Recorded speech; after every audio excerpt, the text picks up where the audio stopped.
जय Shri Krishna, Radhe Govind. Welcome back to Kanhamrit. तो आज बात करेंगे अजा एकादशी की संपूर्ण कथा के बारे में। तो चलिए बिना देर किए कथा की ओर चलते हैं।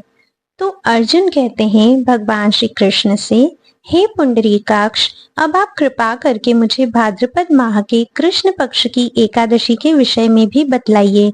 इस एकादशी का क्या नाम है तथा इसके व्रत का क्या विधान है?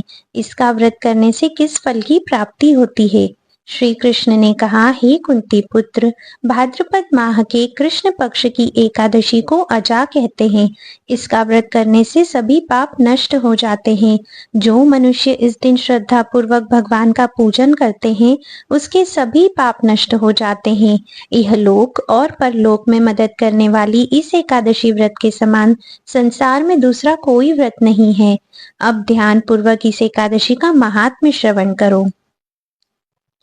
पौराणिक काल में अयोध्या नगरी में एक चक्रवर्ती राजा राज्य करता था। उसका नाम हरिश्चंद्र था। वह अत्यंत वीर, प्रतापी तथा सत्यवादी था। प्रभु इच्छा से उसने अपना राज्य स्वप्न में एक ऋषि को दान कर दिया और परिस्थिति वश उसे अपनी स्त्री और पुत्र को भी बेच देना पड़ा। स्वयं वह एक चांडाल का दास बन गया। उसने उस चांडाल के यहाँ कफन लेने का काम किया, किंतु उसने इस आपत्ति के काम में भी सत्य का साथ नहीं छोड़ा। जब इसी प्रकार उसे कई वर्ष बीत गए तो उसे अपने इस नीच कर्म पर बड़ा दुख हुआ और वह इससे मुक्त होने का उपाय खोजने लगा।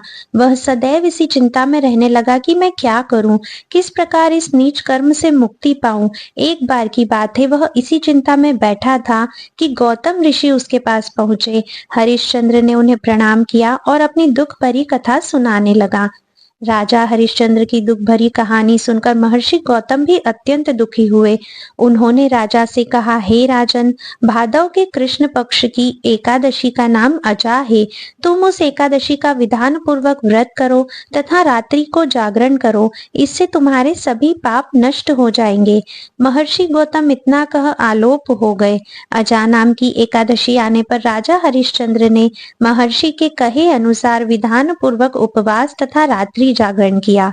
इस व्रत के प्रभाव से राजा के सभी पाप नष्ट हो गए। उस समय स्वर्ग में नगाड़े बजने लगे तथा पुष्पों की वर्षा होने लगी। उसे अपने सामने ब्रह्मा, विष्णु, महेश, देवेंद्र आदि देवताओं को खड़ा पाया।